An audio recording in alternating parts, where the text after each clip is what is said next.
Voltamos com Tela 1 Entrevista, que hoje recebe o cantor Pedro Mariano, que daqui a pouco se apresenta no Teatro Positivo Pequeno Auditório. Pedro, pela sua produtora musical, você lançou o 8º álbum intitulado De 8 e conta com canções de parceiros musicais como Jairzinho, Dudu Falcão e também com artistas da nova geração, como o Tó Brandilione. Como que surgiu essa parceria? Até porque eles estão ingressando agora no mercado musical. Eu sou intérprete, então como intérprete eu estou sempre olhando os novos compositores, os compositores consagrados, os compositores com quem eu tenho o hábito de trabalhar e a nova geração, estou sempre olhando. Eu acho que a fila anda, né? Tem alguns que vão ficar mais presentes na minha obra por uma questão de afinidade, outros vão passar uma fase, vão sumir, depois voltam de novo, mas assim, um dos caminhos para eu garantir o rejuvenescimento da minha obra, uma das formas de eu garantir a longevidade da minha obra, é eu buscando gente da nova geração. Não adianta, senão, se eu ficar sempre com os mesmos, a probabilidade de eu entrar num ciclo vicioso é grande. Então, eu gosto de olhar. Então, eu estou sempre fuçando. Anteontem mesmo, eu estava no carro ouvindo um disco de um compositor que acabou de lançar o disco dele, estava lançando pelo selo dele, sozinho, ele está distribuindo na mão, tudo. E eu encontrei com ele no estúdio, ele me deu o disco. Eu gosto muito dele cantando e fui ouvir o disco dele. Eu já achei ali umas 3, 4 canções muito interessantes, que eventualmente podem até não servir para mim, mas eu já vi naquele trabalho uma coisa interessante. Aí, o passo para eu eventualmente vir a gravar uma música dele é só uma questão de tempo, de eu conversar com ele, dele procurar lá no acervo dele se ele tem alguma coisa que caiba para mim. E é um cara já bem mais novo, com uma outra visão de mercado, com outra proposta sonora, tudo. Então isso é legal, isso é o que me motiva, isso é o que eu gosto de fazer, né? Eu não gosto de ficar sempre no mesmo lugar. Então no 8 foi basicamente isso. Por exemplo, a Luísa Posse, eu conheço a obra dela, conheço ela como compositora também, mas nunca tinha surgido a oportunidade de gravar uma música dela. Surgiu porque eu fui fazer um programa de internet que chama Música de Graça e os convidados eram eu e ela. E aí a proposta do projeto é um encontro inédito cantando uma música inédita. Então, eu até tinha canções que a gente pudesse cantar juntos, mas tinham que ser inéditas. Como eu não componho, e levaria muito tempo para eu tentar achar alguma coisa inédita que a gente pudesse trabalhar a tempo de fazer o programa, porque foi tudo muito rápido, ela me mostrou uma música dela, falou, tenho essa aqui. E eu adorei a música na hora, a gente montou um arranjo ali no camarim mesmo, a gente já ajeitou as coisas, e aí tocamos. E eu gostei tanto do resultado, que aí na mesma hora, na hora que acabou a gravação, eu perguntei para ela, falou, eu estou gravando um disco, quero gravar sua música e quero que você cante comigo. Vamos? Ela falou, vamos? Então pronto. Às vezes é assim, às vezes é mais burilado, mas eu sempre estou olhando o que está acontecendo com o Tó, foi a mesma coisa, com o pessoal do 5 a Seco foi a mesma coisa. Temos muito em comum, porque como fazemos uma música parecida, de um mesmo universo da MPB, temos muitos músicos e produtores em comum, né? A gente conhece muita gente em comum. Então fica o tráfego de informação fica rápido, né? Quem me apresentou o 5 a Seco foi meu guitarrista, que era produtor deles, do primeiro disco deles. E aí, estava gravando no mesmo estúdio que eu gravei meu disco 8. Então, você vai se esbarrando, aí chega uma hora que você está amigo dos caras e pegando música e gravando e tudo mais. Em 2012, você chegou a gravar você veio a Curitiba para a gravação do CD e DVD em homenagem a Elis, né? Uhum. Onde 14 cantores interpretaram as canções que foram eternizadas na voz dela. Você tomou frente desse espetáculo. Em que momento que você parou e pensou, agora eu quero homenagear minha mãe? Na verdade, esse projeto a gente gravou em 2011, a gente gravou em 2012. Foi isso, ano passado, 2012. Conhecido como ano passado. A gente gravou em 2012, mas esse projeto ele já tinha 4 anos já que estava embrionário.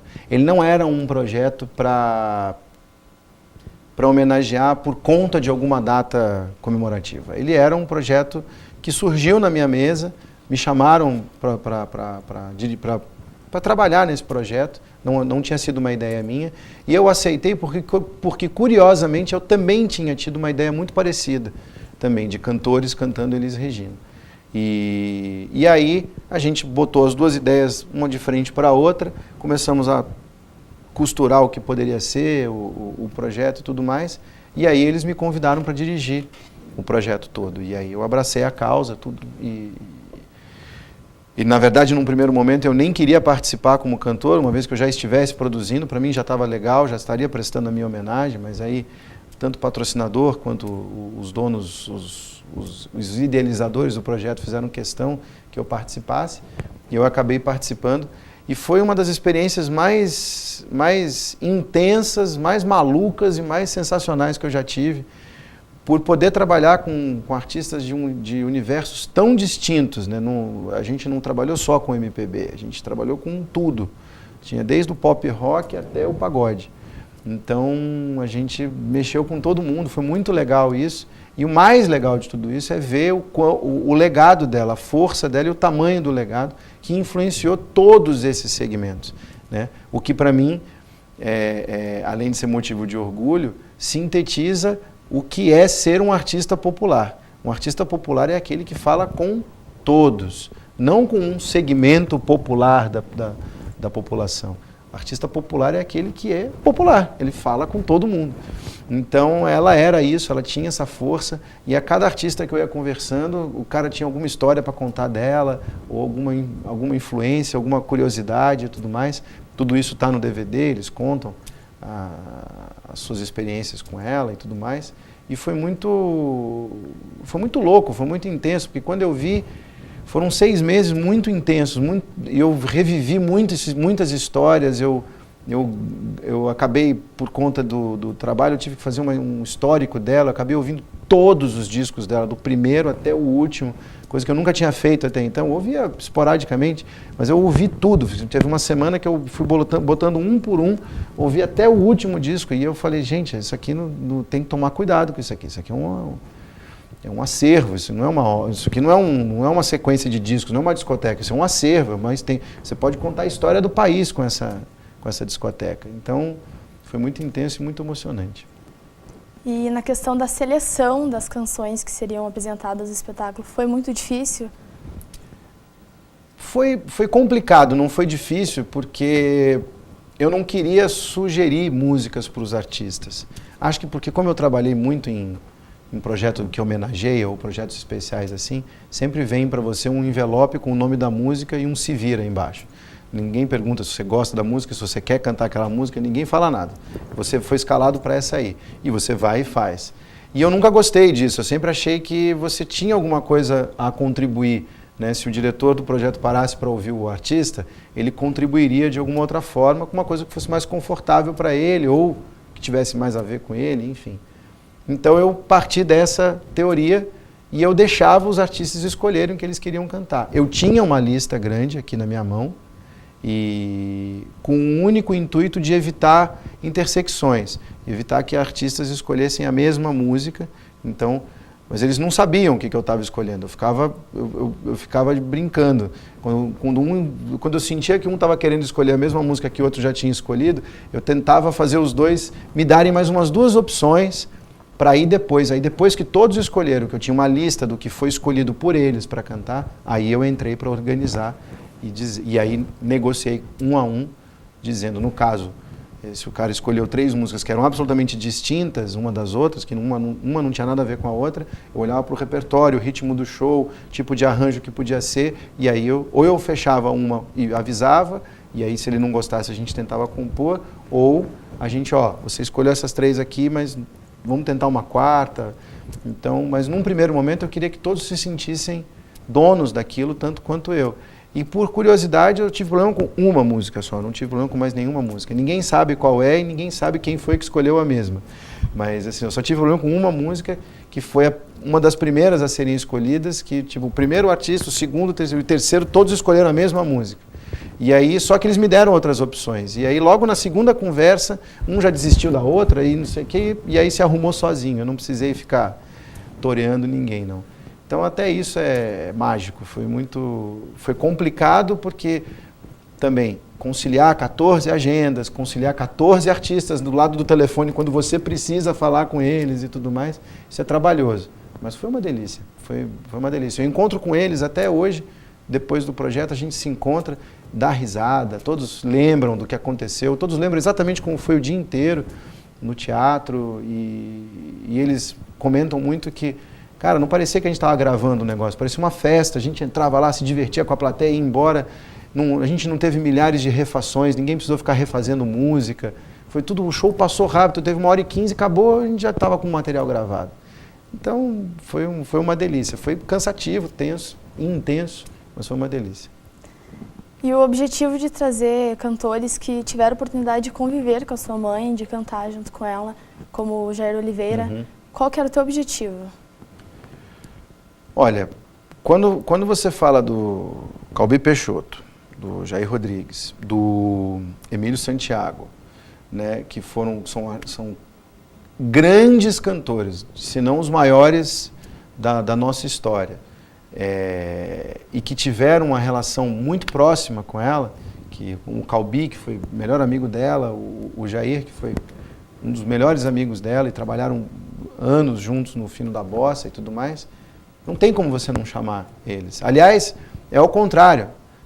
Quando eu falei do projeto, eles, opa, eu quero fazer. Não, e o Jairzão, na verdade, além do que, ele ainda chegou para mim e falou, eu quero fazer tal música. Eu falei, tá bom, quero o Upa Neguinho. Eu falei, então vamos fazer o Upa Neguinho. Mas eu queria fazer o Arrastão. Então vamos fazer o Arrastão. Então tá bom. Aí depois ele me ligava, mas eu quero fazer o Upa Neguinho. Eu falei, então vamos fazer o Upa Neguinho. Mas eu também queria fazer o Arrastão. Aí eu resolvi, Jair, você é quase dono desse projeto. Você e ela eram como irmãos. Você chamava minha avó de mãe. Vai cantar duas, pronto, já resolve, já canta as duas que você quer e tá tudo certo. E assim a gente ia. O Calbi, quando eu conversei com ele no telefone, ele estava numa carga emocional tão intensa que ele falava, eu não sei o que eu vou fazer, eu sei que eu vou fazer, se me fala o que você quer que eu faça, eu apareço lá e gravo. E aí a gente ficou super triste porque ele tinha um show na semana, numa cidade muito próxima, e o médico não recomendou ele fazer vários voos muito próximo um do outro, por causa da saúde dele, da idade dele avançada. E aí eu ia perdê-lo para o show, eu não ia tê-lo aqui no Positivo no dia de gravar o show, a gente não ia poder tê-lo, eu ia ter que tirar ele do projeto. E eu falei para a direção, eu não vou ter um DVD homenageando a maior cantora do país sem o maior cantor do país. Isso não vai fechar a conta. Eu preciso ter ele no show de algum jeito. A primeira coisa foi tentar mudar a agenda. Mas aí, imagina o número de pessoas que eu ia ter que mover para mudar a agenda, enquanto ele era um só. Foi aí que eu tive a ideia de gravá-lo em estúdio em São Paulo, a imagem dele, e passar aqui ao vivo com todo mundo, com a banda tocando e fazê-lo participar do projeto de alguma forma. Ele ficou super lisonjeado do esforço que nós estávamos fazendo para ele poder participar. Então, e além do que, tanto com um quanto com o outro, as conversas por telefone, elas não se limitavam só à música. Vinham histórias, o Calbi me confidenciou várias conversas que ele teve com ele. Então, para mim também funcionou como um grande quebra-cabeça que eu ia montando e fazendo a história da minha mãe na minha cabeça. Pedro, é impossível falar do Pedro cantor sem falar da Elis Regina? É só você querer. Na verdade, eu acho que não, acho que e também acho que não, porque talvez se você não falar alguma hora eu vou falar e vice-versa. Eu acho que não dá e não é problema nenhum isso. Isso não me denigre de forma nenhuma, muito pelo contrário, não me entristece, eu não me sinto oprimido de nenhuma forma pelo fato de eu ter a minha mãe e meu pai tão próximos de mim, né? Eu acho que é o contrário, eu acho que eu tenho que sempre ressaltar isso, que eu sou a segunda geração de músicos da minha família e eu acho que eles conseguiram proporcionar para mim coisas que eles não tiveram, que eu não tive que convencer os meus pais que eu queria ser músico, eu não tive que convencer os meus pais que em algum momento eu ia ter que ou faltar um dia na escola ou, no meu caso, não querer fazer um vestibular, porque eu já trabalhava com música e era isso que eu queria fazer. Eu fico imaginando o outro lado, fico imaginando minha mãe contando em casa com 14 anos que ela queria ser cantora e meu avô quase tendo um infarto, que aquilo não era uma profissão digna de uma mulher fazer, nos anos 50, 60, num vilarejo de Porto Alegre, lá no IAPI, Então você imagina como é que meu pai a mesma coisa, meu pai era arrimo de família, tinha que sustentar a casa e trabalhar e estudar, e ele queria ser músico. Então eu acho que eu não passei por isso, eles me deixaram muito à vontade, meu pai sempre me deixou muito à vontade para eu escolher o que eu quisesse fazer. Então, em algum momento eu vou falar deles, por orgulho, por agradecimento e tudo mais, então não é problema nenhum, não. Duro seria se eles fossem algum, né, político corrupto, alguém que tivesse feito uma coisa muito feia aí para a sociedade, aí eu ia ter que ficar escondendo eles em algum lugar, mas não é o caso. Pedro, gostaria de agradecer a sua presença aqui no estúdio. Eu que agradeço, Ana. Desejo a você um bom show hoje à Obrigado. noite. Volte sempre. Lembrando que o show acontece hoje no Teatro Positivo Pequeno Auditório às 9 horas da noite. Obrigada pela companhia e até a próxima.